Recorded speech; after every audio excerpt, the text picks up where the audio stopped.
नमस्कार बच्चों, आज हम कक्षा 11वीं विषय गणित के अध्याय 6 प्रायिकता का अध्ययन करेंगे। प्रायिकता की परिभाषा क्या है? तो प्रायिकता की परिभाषा को आज हम जानते हैं। किसी यादृच्छिक प्रयोग के संगत प्रतिदर्श समष्टि S के अवयवों की संख्या NS तथा किसी घटना A के अनुकूल प्रतिदर्श बिंदुओं की संख्या NA हो तो घटना A की प्रायिकता PA से दर्शाते हैं, जिसका सूत्र होता है NA/NS। अब यहाँ पे कुछ शब्द ऐसे हैं जिसका अर्थ हम समझ लें।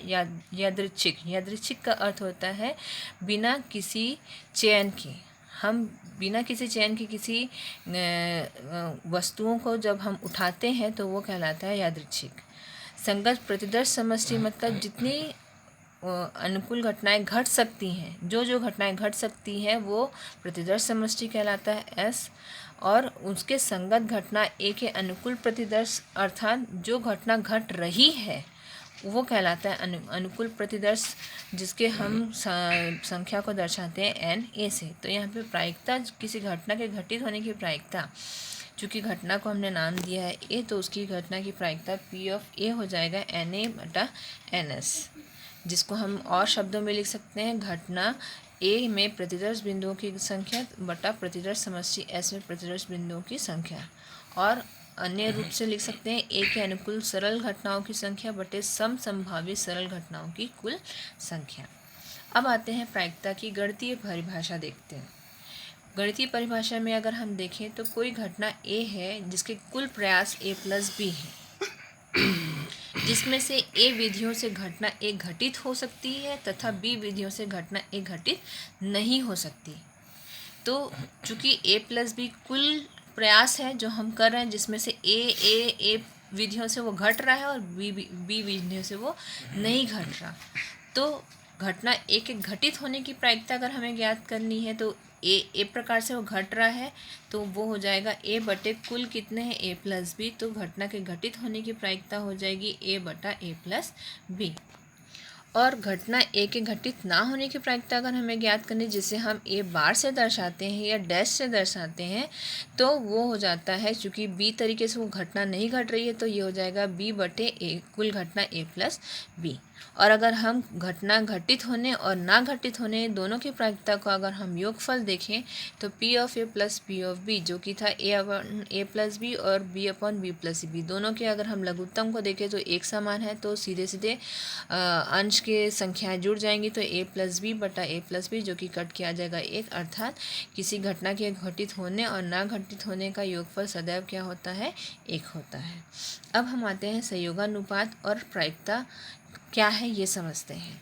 तो यदि कोई घटना A प्रकार से घटित होती है तथा B प्रकार से घटित नहीं होती है तो A के अनुकूल संयोगानुपात जो होता है वो A/B, मतलब जिस तरीके से घट रही है वो पहले आता है और ना घटित होने वाला बाद में, ये अनुकूल है। और इसी का उल्टा होता है प्रतिकूल, जिसमें जो घटित नहीं हो रहा है वो पहले आता है और जो घटित हो रहा है वो बाद में आता है। जस्ट अनुकूल का उल्टा प्रतिकूल, A/B का उल्टा B/A। तो यहाँ पे P घटित होने की प्रायिकता है तो ये A/A+B हो जाएगा। P बार ना घटित होने की प्रायिकता तो B/A+B हो जाएगा, जिसका हमने उपरोक्त देखा है कि दोनों का योगफल सदैव एक होता है। तो यहाँ से हम ये निष्कर्ष निकलता है कि किसी भी घटना के घटित होने की प्रायिकता का मान सदैव 0 और 1 के या तो बराबर हो सकता है या उनके बीच में होगा, उससे ना तो बड़ा होगा 1 से और ना ही 0 से छोटा, मतलब प्रायिकता कभी भी ऋणात्मक नहीं हो सकती। अब हम आते हैं प्रायिकता के योग के प्रमेय में। तो यदि प्रतिदर्श समष्टि S की दो घटनाएं A तथा B हैं तो हम उनके योगफल का प्रमेय दर्शाते हैं P+A से, जिसे हम प्लस को यूनियन से संग से भी दर्शाते हैं P यूनियन B, जिसे हम सूत्र के द्वारा दर्शाएं विस्तार में तो P + P minus P intersection B। A intersection B जो होता है सर्वनिज, जो कि दोनों में A और B में जो समान घटना घटित होती है उनको दर्शाता है, और A यूनियन B दो A और B में घटनाएं घट रही हैं उनका कुल दर्शाता है। तो जिसे हम एक और प्रकार से लिख सकते हैं, प्लस का अर्थ है या, यूनियन को हम या के रूप में दर्शाते हैं, P of A plus P of B minus P of A intersection सरनिष्ठ को और के रूप में दर्शाते हैं, तो पी ऑफ ए और बी। यहाँ पे एक घटना यहाँ पे एक स्थिति ये भी हो सकती है कि ए व बी परस्पर अपवर्जी घटनाएं हों। परस्पर अपवर्जी का अर्थ उन दोनों में कोई भी घटनाएं समान ना हो। ए इंटरसेक्शन बी बराबर फाई हो, तो जब ए इंटरसेक्शन बी फाई है तो उनकी प्रायिकता भी शून्य हो जाएगी। तो उस स्थिति में हमें सूत्र मिलेगा P of A union B बराबर P of A plus P of B, या फिर हम उसे लिख सकते हैं पी ऑफ ए या बी बराबर P of A plus P of B. अब हम एक प्रश्न लेते हैं, कुछ प्रश्नों के द्वारा हम इनको देखते हैं। पहला एक प्रश्न है, एक साधारण पासे को फेंककर 3 से बड़ा अंक प्राप्त करने की प्रायिकता ज्ञात कीजिए। एक ही पासा है तो एक पासे में कुल कितने अंक आ सकते हैं? 1 2 3 4 5। तो इस घटना का प्रतिदर्श समष्टि S क्या हो जाएगा? n ऑफ S बराबर 6।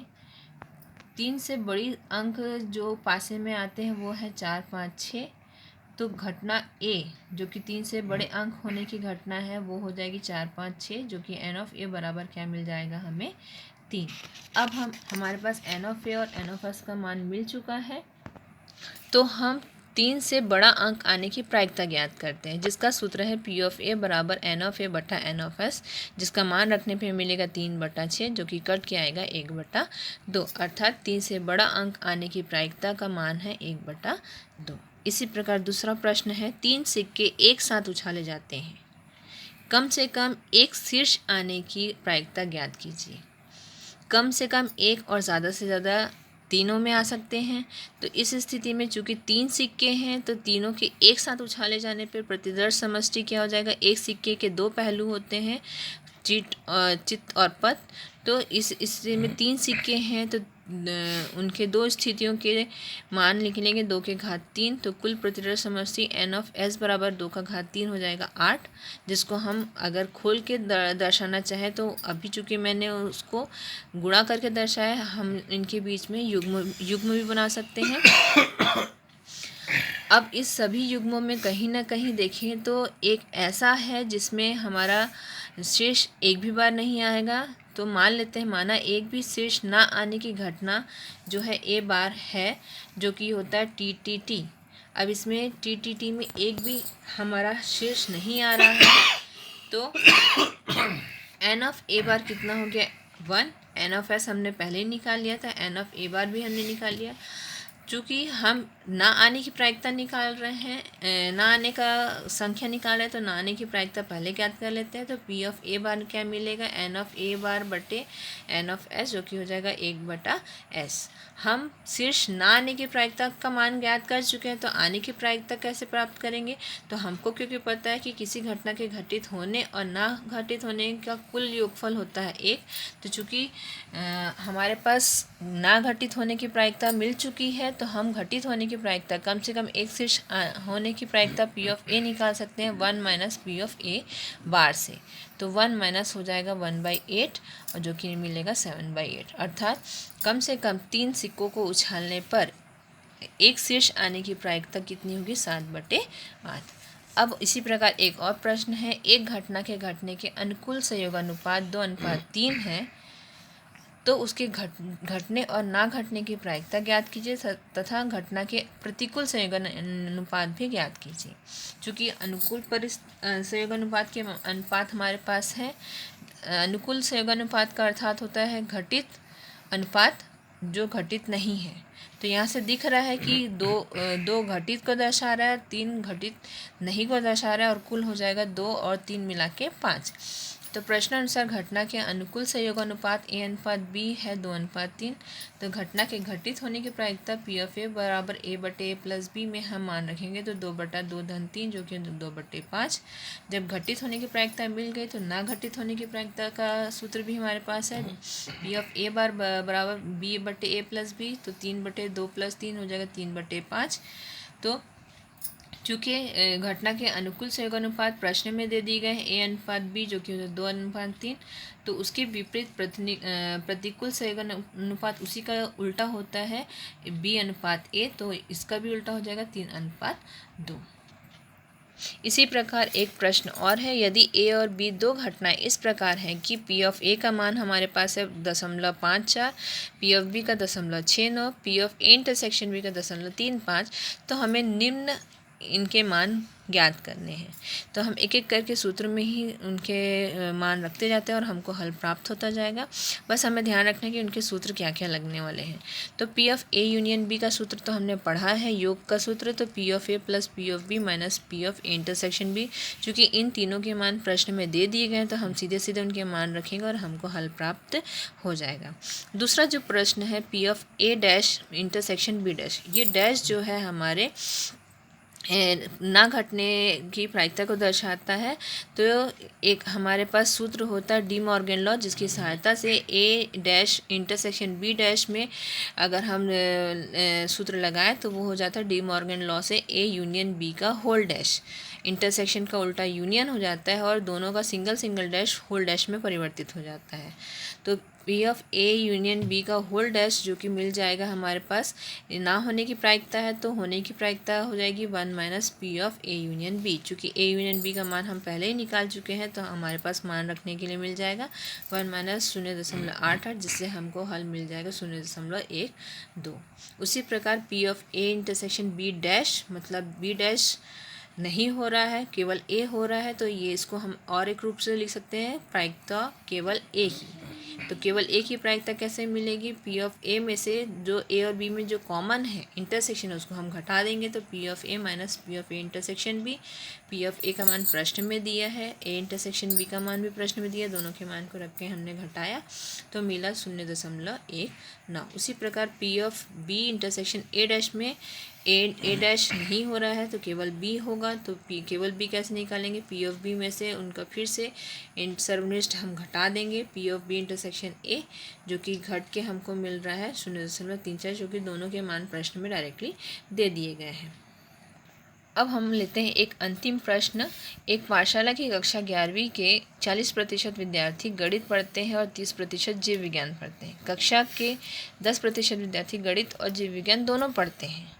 यदि कक्षा का एक विद्यार्थी या विषय चुना जाता है तो प्रायिकता ज्ञात कीजिए कि वह गणित या जीव विज्ञान पढ़ता होगा। चूँकि यहाँ पे गणित के लिए अलग प्रतिशत है, जीव विज्ञान के लिए अलग, और दोनों को पढ़ने वाले विद्यार्थियों का प्रतिशत अलग है। तो उस स्थिति में अगर हम देखें तो माना गणित पढ़ने वाले विद्यार्थियों को अगर हम m लेते हैं, जीव विज्ञान पढ़ने वाले को b लेते हैं, तो प्रश्नानुसार p ऑफ m 40%, 40/100, क्योंकि प्रतिशत को हम बटा 100 से दर्शाते हैं। p ऑफ b बराबर 30%, 30/100 हो जाएगा, और दोनों पढ़ने वाले मतलब सर्वनिष्ठ कॉमन है, तो p of m intersection b बराबर 10%, 10/100। तो हम अगर देखें तो उन सभी में से किसी एक विद्यार्थी का अगर हम यादृच्छिक चयन करते हैं, लेते हैं, किसी एक को बिना चयन के, बिना सोचे समझे ऐसे ही चयन कर लेते हैं, तो उस बच्चे के गणित या जीव विज्ञान पढ़ने की प्रायिकता होनी चाहिए ये ज्ञात करने के लिए। तो या शब्द जहाँ आता है, या का अर्थ होता है यूनियन, चूँकि हमने पहले ही पढ़ा था, या यूनियन को दर्शाता है और इंटरसेक्शन को। तो चूँकि यहाँ पे गणित या जीव विज्ञान की बात हुई तो या का अर्थ है हमें क्या निकालना है, यूनियन। तो P of M union B हमको निकालना है, जिसका सूत्र होता है P of M plus P of B minus P of M intersection B. तीनों के मान हमारे पास प्रश्न में पहले ही दे दिए गए, तीनों के मान हम रख देते हैं 40/100 धन 30/100 माइनस 10/100। हल करने पे हमको मिलेगा 60/100, जो कि हमारे 60% को दर्शाता है, और जिसे हम दशमलव के रूप में, चूँकि हम प्रायिकता को कभी प्रतिशत में नहीं दर्शाते, हम दशमलव में दर्शाते हैं, इसलिए 60/100 हमारा होता है 0.6। अर्थात जब हम एक विद्यार्थी का यादृच्छिक चयन करेंगे तो उसके गणित या जीव विज्ञान पढ़ने की प्रायिकता कितनी हो जाएगी, 0.6। धन्यवाद।